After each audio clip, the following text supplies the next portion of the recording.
Welcome students. आज हम यहाँ पर DTFT से जुड़े हुए कुछ न्यूमेरिकल्स को सॉल्व करेंगे। हम यहाँ पर तीन तरह के न्यूमेरिकल्स देखेंगे। एक, जब आपके एक्सन का दिया गया है सीक्वेंस रिप्रेजेंटेशन, यानी एक्सन के लिए आपको एक इक्वेशन दी गई है और उसके हिसाब से आपको कैलकुलेशन करना है, या उसको सीक्वेंस के फॉर्म में रिप्रेजेंट किया गया है और उसका DTFT कैलकुलेट करना है। दूसरा, जब आपका एक्सन है एक यूनिट इम्पल्स सिग्नल या इसका शिफ्टेड वर्जन, यानी डेल एन माइनस के। तीसरा, आपका सिग्नल यूनिट स्टेप सिग्नल है या उसका शिफ्टेड वर्जन है। तो यहाँ पे हम इन तीन तरह के न्यूमेरिकल्स को सॉल्व करेंगे। सबसे पहले बात करते हैं, जब हमारा एक्सन एक सीक्वेंस रिप्रेजेंटेशन हमें दिया गया है, यानी मान लीजिए एक्सन दिया गया है 3 1 7 5 2, ओरिजिन है 7 पे, यानी n इज इक्वल्स टू 0 पर हमें मिल रहा है 7। तो n इज इक्वल्स टू -1 पर हमको मिलेगा 1, n इज इक्वल्स टू -2 पर हमें मिलेगा 3, n इज इक्वल्स टू 1 पर 5 और n इज इक्वल्स टू 2 पर 2। तो हमारा सिग्नल -2 से 2 तक के लिए बना है, डिफाइन किया गया है। -2 पे 3, -1 पे 1 और ऐसे ही 7 5 2 मिल रहा है हमें 0 1 और 2 के लिए, और इसका आपको DTFT कैलकुलेट करना है। तो DTFT कैलकुलेट करने वाला जो फॉर्मूला है, x omega is equals to summation from -infinity से +इन्फिनिटी एक्स एन ई की पावर -j ओमेगा n। हमारे न्यूमेरिकल में हमें n की वैल्यू मिल रही है -2 से +2 तक। तो अब अगले स्टेप में हम समेशन की लिमिट को चेंज करेंगे -2 से +2 तक। सिग्नल है हमारा xn e की power -j omega n। Sequence representation अगर आपको दिया गया है तो अब हम इस सीरीज को करेंगे एक्सपैंड। जब भी आपको सीक्वेंस रिप्रेजेंटेशन दिया जाए तो आपको इस स्टेप में अब सीरीज को एक्सपैंड यानी समेशन को एक्सपैंड करना है। कहाँ से कहाँ तक करना है? -2 से 2 तक करना है। तो -2 पर जब n की वैल्यू है -2, ये टर्म हो जाएगी x -2 e की पावर n, अगर -2 है तो ये हो जाएगा 2j ओमेगा प्लस, ये n इज इक्वल्स टू -2 के लिए हो गया, -1 के लिए x -1 e की पावर j ओमेगा प्लस 0 के लिए x 0 e की पावर -0 प्लस 1 के लिए x 1 e की पावर -j ओमेगा प्लस 2 के लिए हो जाएगा x 2 e की पावर -2j ओमेगा।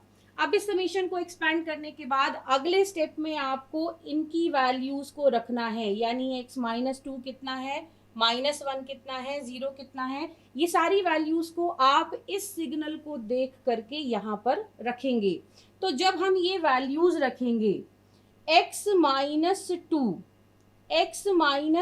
है 3, तो हमने रख दिया 3 e की power 2j omega plus x -1 है 1, तो हमने यहाँ पे रख दिया 1 e की power j omega plus x 0 है 7 और e की पावर -0 यानी 1, तो यहाँ पे 7 हो जाएगा, प्लस x 1 है 5, तो यहाँ पर हमने 5 रख दिया, तो हमें मिल गया 5 e की power -j omega plus x 2 की वैल्यू है 2 e की पावर -2j ओमेगा। ये हमें हमारे सीक्वेंस रिप्रेजेंटेशन के करेस्पॉन्डिंग DTFT मिल गया। आप इसे और सिंप्लीफाई भी कर सकते हैं, बट यहाँ तक करना इज मोर देन सफिशिएंट, इतना पर्याप्त होगा। तो ये आपको DTFT मिल गया आपके सीक्वेंस रिप्रेजेंटेशन का। जब भी आपको कोई सीक्वेंस रिप्रेजेंटेशन दिया गया हो तो पहले समेशन को उस रेंज में कीजिए, रेंज में करने के बाद समेशन को एक्सपैंड करेंगे और कोएफिशिएंट्स की वैल्यू को हम अपने सिग्नल को देख करके रख देंगे। तो इस तरह से हमें मिल जाएगा DTFT। अब दूसरे टाइप के जो न्यूमेरिकल हैं, जैसे डेल एन पर बेस्ड न्यूमेरिकल या डेल एन का खुद DTFT, तो डेल एन का जब हमें DTFT कैलकुलेट करना है, उस केस में हमारा DTFT कैलकुलेट करने वाला जो फॉर्मूला है, summation from n is equals to minus infinity से plus infinity x n e की power minus j omega n. हमारा यूनिट इम्पल्स सिग्नल कैसा होता है? तो यूनिट इम्पल्स सिग्नल की वैल्यू होती है 1। अगर आपने डेल एन लिखा है तो इसकी वैल्यू होगी 1 जब n की वैल्यू 0 है और इसकी वैल्यू 0 होगी बाकी की हर जगह पर। तो ये यूनिट इम्पल्स सिग्नल एक ही जगह पर आता है, कहाँ पर? जहां पर n की वैल्यू है 0 और वहां पे इसकी वैल्यू हो जाती है 1। तो अगर आपको यूनिट इम्पल्स सिग्नल का DTFT कैलकुलेशन करना है, जब आप इस xn की जगह पर डेल n रखेंगे तो उस केस में आपका फॉर्मूला बनेगा n is equals to minus infinity से प्लस इन्फिनिटी, xn की जगह पर रख दिया डेल n e की power minus j omega n। अब चूंकि ये इम्पल्स सिग्नल सिर्फ एक ही जगह पर आता है, ना उसके पहले इसकी कोई वैल्यू है ना उसके बाद, वो एक जगह कहाँ है? n इज इक्वल्स टू 0 पर। तो इस केस में जब आप इस सीरीज को एक्सपैंड करना चाहेंगे तो आपको सिर्फ एक वैल्यू लेनी है, वो भी n इज इक्वल्स टू 0 वाली। तो n इज इक्वल्स टू 0 पर ये डेल n हमें कितनी वैल्यू देगा? 1। साथ ही साथ n की वैल्यू को अगर हम यहाँ पर 0 रखेंगे तो ये हमें मिलेगा e की पावर माइनस 0। e की पावर माइनस 0 यानी कितना? 1। तो हमें इसका DTFT मिल जाएगा 1, यानी कि डेल n का यूनिट इम्पल्स सिग्नल का DTFT हो जाएगा 1। अब इन केस अगर ये यूनिट इम्पल्स सिग्नल शिफ्ट हो यानी डेल n माइनस के बने तो इसका DTFT हमें कितना मिलेगा? तो उस केस में जो DTFT कैलकुलेट करने वाला हमारा फॉर्मूला है उसमें xn की जगह पर जब हम रखेंगे डेल n माइनस के, तो चूंकि डेल n माइनस के कहाँ पर आएगा? डेल n माइनस के आएगा n इज इक्वल्स टू के पर। अगर आपने डेल n माइनस के लिखा है मतलब ये आएगा, यूनिट इम्पल्स आएगा at n is equals to के।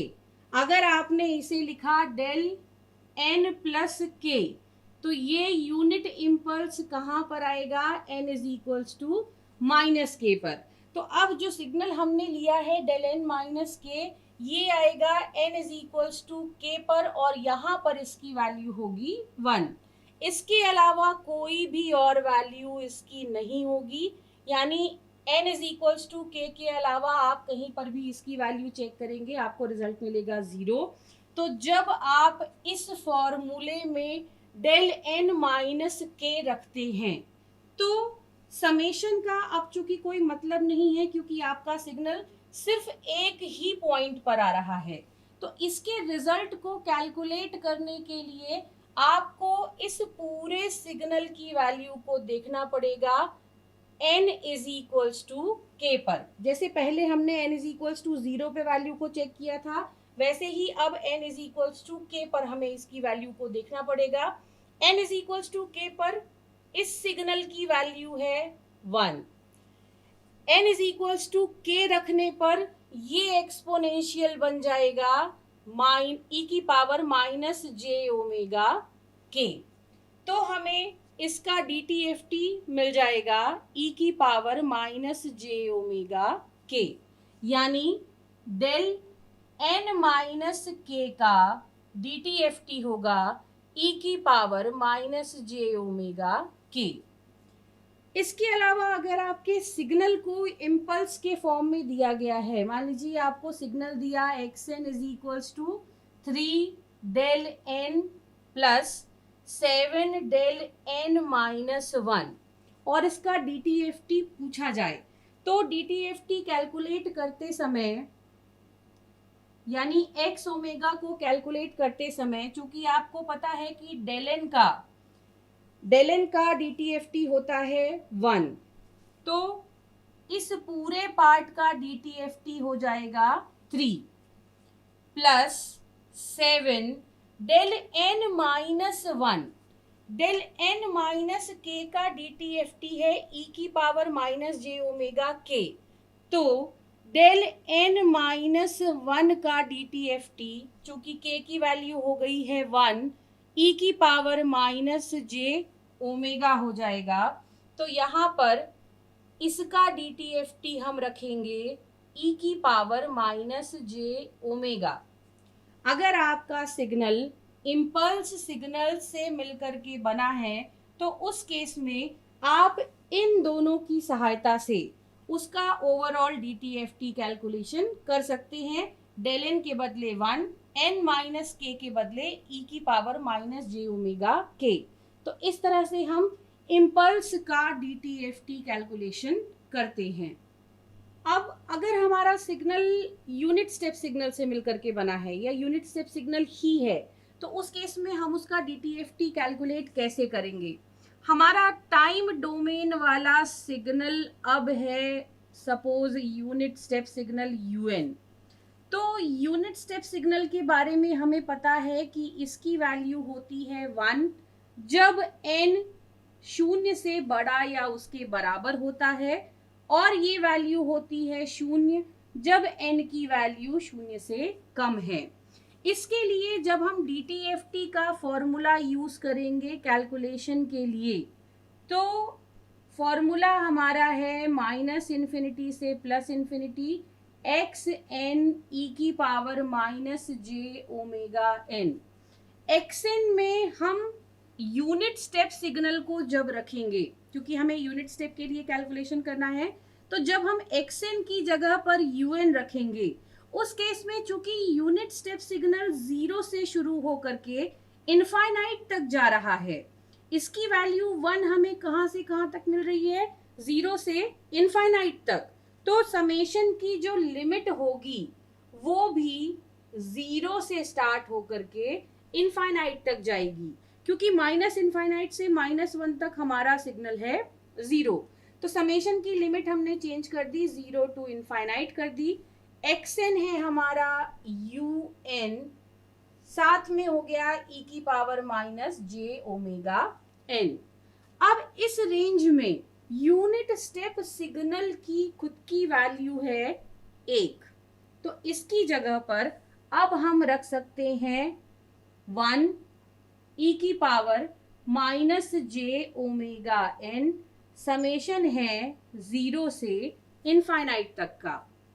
इसके बाद हम इस सीरीज को, इस समेशन को अगर ओपन करें, एक्सपैंड करें, तो उस केस में हमें मिलेगा n इज इक्वल्स टू 0 पर 1 प्लस 1 पर e की power minus j omega plus 2 पर e की power minus 2j omega plus 3 पर minus 3j omega and so on.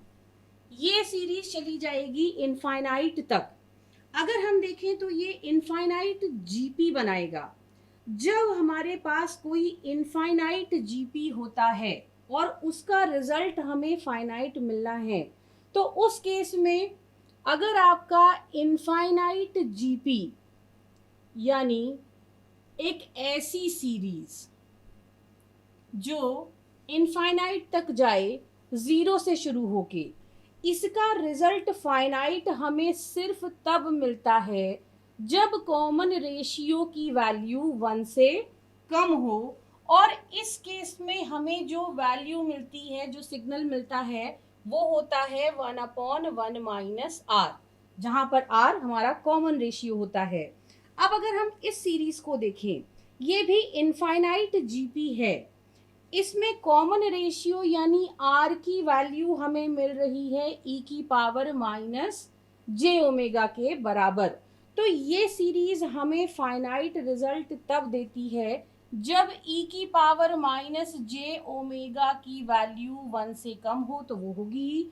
अब इस केस में आपको रिजल्ट कितना मिलेगा, यानी कि x ओमेगा कितना मिलेगा, तो x ओमेगा हो जाएगा 1/1 माइनस r यानी e की पावर माइनस जे ओमेगा। तो यूनिट स्टेप सिग्नल यानी कि यूएन का DTFT हो जाएगा 1/1 माइनस e की पावर माइनस जे ओमेगा। इस तरह से हम यूनिट स्टेप सिग्नल का DTFT कैलकुलेशन कर सकते हैं।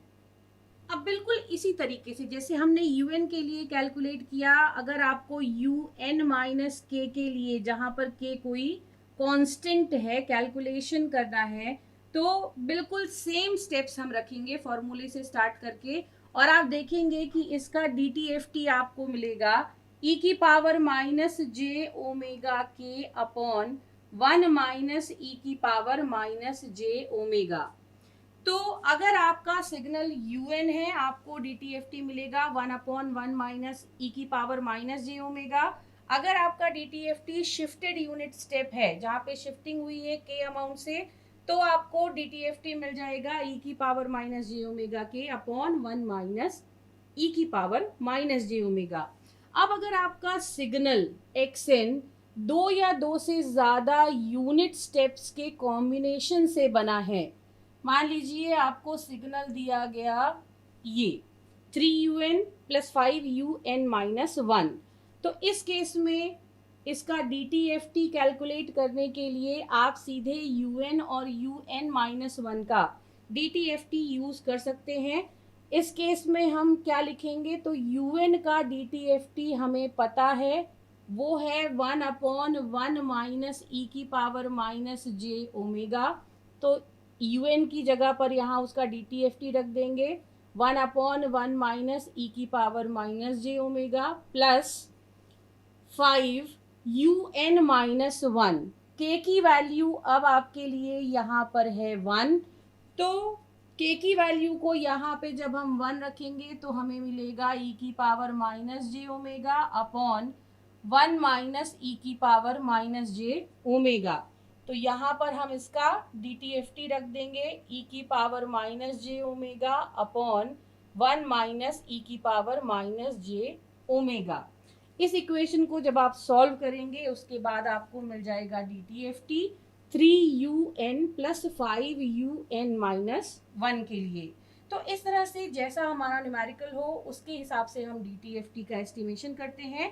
सीक्वेंस रिप्रेजेंटेशन है, सीधे फॉर्मूले में आप रखेंगे, एक्सपैंड करेंगे समीशन को, you will get the result. Del n है तो डेल एन का कंसेप्ट लेते हुए करेंगे। यूनिट स्टेप है तो उस केस में हम इनफाइनाइट जीपी का कंसेप्ट लेकर के अपने न्यूमेरिकल को सॉल्व करते हैं।